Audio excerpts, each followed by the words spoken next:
ఒకప్పుడు భారతదేశ ఐటీ రంగంలో నాలుగవ అతిపెద్ద సంస్థ. నాసా, జీఈ, డేమ్లర్ వంటి క్లయింట్లు అంతర్జాతీయ గుర్తింపు. కానీ వీటన్నిటికీ ఒకరోజు ఉదయం ఒక లేఖతో అన్నీ తుడిచిపెట్టుకుపోయాయి. ఇది సత్యం కంప్యూటర్ సర్వీసెస్ మరియు రామలింగరాజు కథ. ఒక విజ్ఞాని, ఒక విజేత, కానీ చివరికి ఒక నిందితుడు. రామలింగరాజు 1954లో ఆంధ్రప్రదేశ్లో భీమవరంలో జన్మించాడు. ఒక పెద్ద భూస్వామి కుటుంబంలో పుట్టాడు. ఆంధ్ర లోయోలా కాలేజీలో బీకాం కంప్లీట్ చేశాడు. అమెరికాలో ఓహియో యూనివర్సిటీలో ఎంబీఏ చేశాడు. 1977లో ఇండియాకి తిరిగి వచ్చాడు. 1987లో సత్యం కంప్యూటర్ సర్వీసెస్ను ప్రారంభించాడు.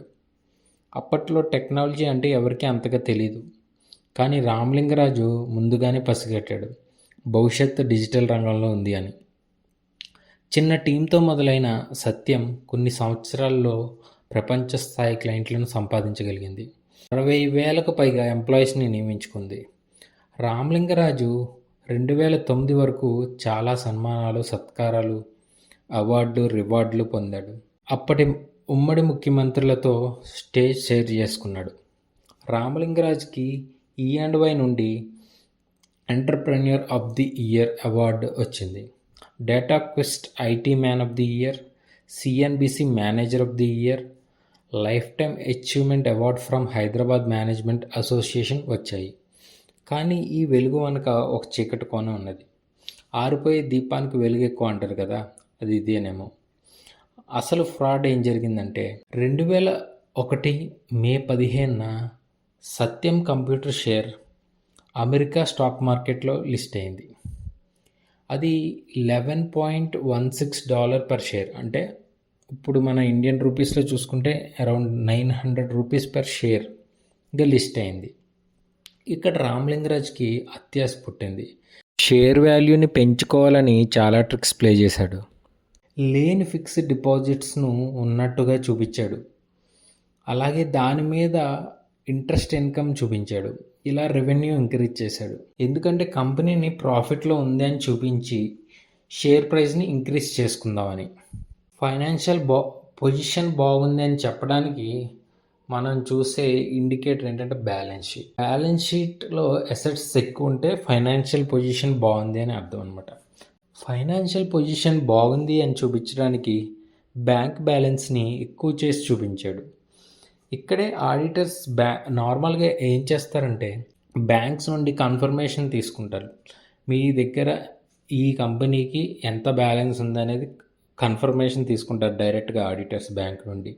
బట్ ఆడిటర్స్ కూడా ఈ ఫ్రాడ్లో ఇన్వాల్వ్ అయ్యారు కాబట్టి అది కరెక్ట్గా జరగలేదన్నమాట. అసెట్స్ని ఇన్ఫ్లేట్ చేసి చూపించారు సో దట్ నెట్వర్త్ పెరుగుతుంది. Net worth is nothing but assets minus liabilities. So అసెట్స్ని పెంచడం వల్ల ఆబ్వియస్గా నెట్వర్త్ పెరుగుతుంది.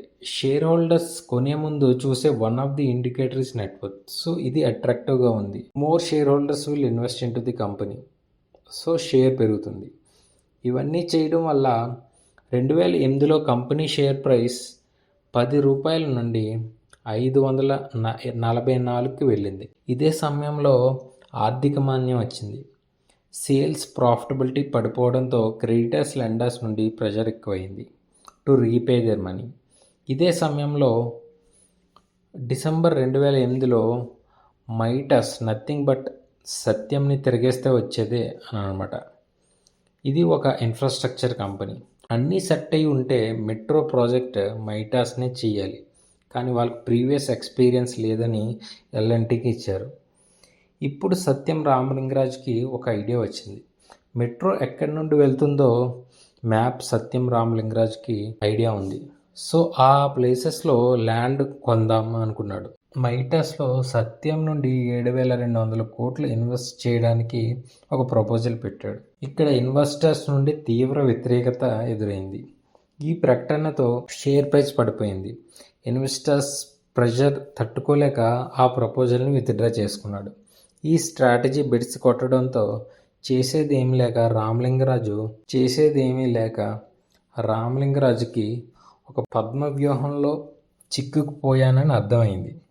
ఒక లెటర్ ద్వారా బోర్డ్ ఆఫ్ డైరెక్టర్స్కి అలాగే ఇతర అథారిటీస్కి తాను అసెట్స్ని పెంచి చూపించానని ఎంతో తెలుసా 7,200 కోట్లు అంటే మొత్తం ఉన్న అసెట్స్లో 94% ఫ్యాబ్రికేట్ చేశానని చెప్పాడు. అసలు ఉన్నది 498 కోట్ల అసెట్స్ అయితే రామలింగరాజ్ చూపించింది 7,800 కోట్లు. అలాగే రెవెన్యూని 5,400 కోట్లు ఇన్ఫ్లేట్ చేసి చూపించానని చెప్పాడు. సత్యం రామలింగరాజు దీని మొత్తానికి నేనే రెస్పాన్సిబుల్ అని ఆడిటర్స్కి కానీ బోర్డ్ ఆఫ్ డైరెక్టర్స్కి కానీ ఏమీ తెలియదని చెప్పాడు. బట్ వాళ్ళకి తెలియకుండా జరగడం అసాధ్యం. ఈ ప్రకటనతో 188 ఉన్న షేరు 11.50కి పడిపోయింది. 2008లో దాని లైఫ్ టైం హైయెస్ట్ 544 వద్ద ట్రేడ్ అయింది. చూడండి ఇన్వెస్టర్స్ ఎంత లాస్ అయ్యారు. దీని రెస్పాన్స్గా SF serious fraud investigation office, SEBI securities exchange board of India, CBI central bureau investigation through enquiry వేశారు. CBI enquiry is headed by JD Lakshminarayana. CBIకి ఇన్వెస్టిగేషన్లో ఫారెన్సిక్ ఆడిట్ చేసింది Deloitte and KPMG to find out fake invoices, bank statements, fake assets. మొత్తం 1068 అసెట్స్ని identify చేశారు. హైదరాబాద్లో బంజారా హిల్స్, జూబ్లీ హిల్స్, నందగిరి హిల్స్లో properties identify చేశారు. అలాగే రంగారెడ్డి డిస్టిక్లో లోయపల్లి విలేజ్లో 400 acres ఐడెంటిఫై చేశారు. 1991 నుండి 2005 వరకు సత్యం షేర్ అమ్మి 425 ప్రాపర్టీస్ కొన్నాడు. ఇది మొత్తం కలిపి 1,224 acres ఉంటుంది. ఫిక్స్డ్ డిపాజిట్స్ 822 కోట్లు. ఇది రామలింగరాజు మరియు వాళ్ళ ఫ్యామిలీ పేరు మీద ఉన్నాయి. మీరు అనుకోవచ్చు ఈ అటాచ్ చేసిన అసెట్స్ని ఏం చేస్తారు. ఈ అసెట్స్ని ఆక్షన్ చేసి ముందుగా క్రెడిటర్స్కి, లెండర్స్కి ట్యాక్స్ పేమెంట్స్ ఏమైనా ఉంటే అవన్నీ పే చేసాక ఇంకా ఏమైనా మిగిలితే లాస్ట్లో షేర్ హోల్డర్స్కి ఇస్తారు. CBI 2010లో ఛార్జ్షీట్ ఫైల్ చేసింది.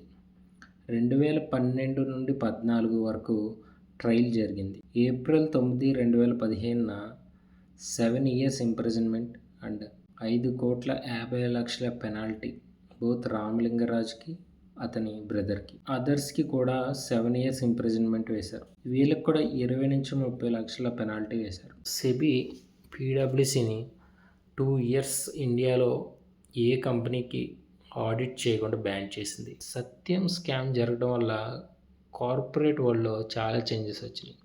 కంపెనీస్ యాక్ట్ 1956 అబాలిష్ చేసి కంపెనీస్ యాక్ట్ 2013 తీసుకొచ్చారు. ఇందులో మ్యాండేటరీగా రొటేషన్ ఆఫ్ ఆడిటర్స్ మ్యాండేటరీ చేశారు. అంటే ప్రతి 5 సంవత్సరాలు కొన్ని కంపెనీలో ప్రతి 10 సంవత్సరాలకి ఆడిటర్ని మార్చారు. రిలేటెడ్ పార్టీ ట్రాన్సాక్షన్ డిస్క్లోజర్స్ని పెంచారు.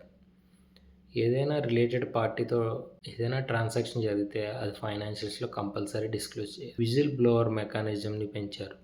Increase the prominence of independent director. Satyam రామలింగరాజ్ను సెబీ బ్యాన్ చేసింది స్టాక్ మార్కెట్ నుండి. 2028 వరకు అతను స్టాక్ మార్కెట్లో ఎంటర్ అవ్వకూడదు. For one man mission many people got job, but for the same man greediness many people life got destroyed. That's the life. First ఒక తప్పు, ఎవరికి తెలియదు కదా అని ఇంకొక తప్పు, ఇలా చేసుకుంటూ పోయి పెద్ద ఊబిలో కూరుకుపోయాడు రామలింగరాజు. ఇది rise and fall of Ramalingaraju story. For more these kind of videos, please subscribe to my channel.